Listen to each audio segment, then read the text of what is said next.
رجالا وعلى كل ضامر يأتين من كل فج عميق. وقال النبي الصادق المصدوق الأمين صلى الله عليه وسلم: من أراد الحج فليتعجل، أو كما قال عليه الصلاة والسلام.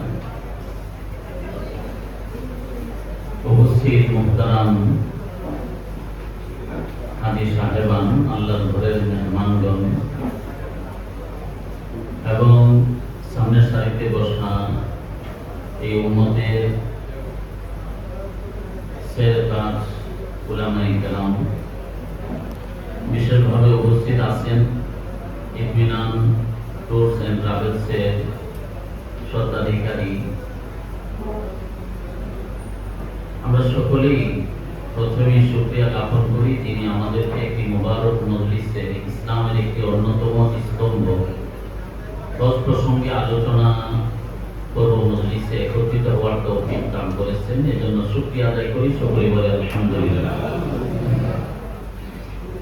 সকলের প্রতি প্রথমে আমি বিনীতভাবে আরজ করব, যারা আমরা মজলিসে উপস্থিত হয়েছি, যেহেতু অল্প সময়ে কিছু কথা হবে, নসিহতমূলক কিছু কথা, সকলে আমরা নীরবতা বজায় রাখবো এবং যারাই আসতেছি সামনের দিকে চেয়ারগুলি পূরণ করে বসে, মজলিসটা দেখতে সুন্দর দেখাবে। পরস্পরের কথা বন্ধ রেখে আমরা মনোযোগী হয়ে বসি। হজ ইসলামের পবিত্র ফরজ বিধান, ইসলামের যে 5টি স্তম্ভ, এর মাঝে অন্যতম একটি স্তম্ভ হচ্ছে হজ পালন করা।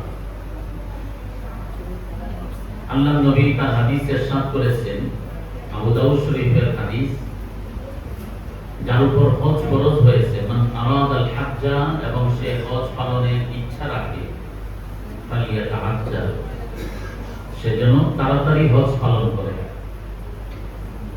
আল্লাহ নবী হাদিসে বলেছেন, যার উপর হজ ফরজ এবং হজ পালনের কি রাখে, ইচ্ছা রাখে, সে যেন তাড়াতাড়ি হজ পালন করে। এখানে হয়তো অনেক হাজী সাহেবান আছেন যারা এখনো হজ করেন নাই, কিন্তু ভবিষ্যতে করবেন। আপনাদের প্রতি আমার বিনীত আরজ থাকবে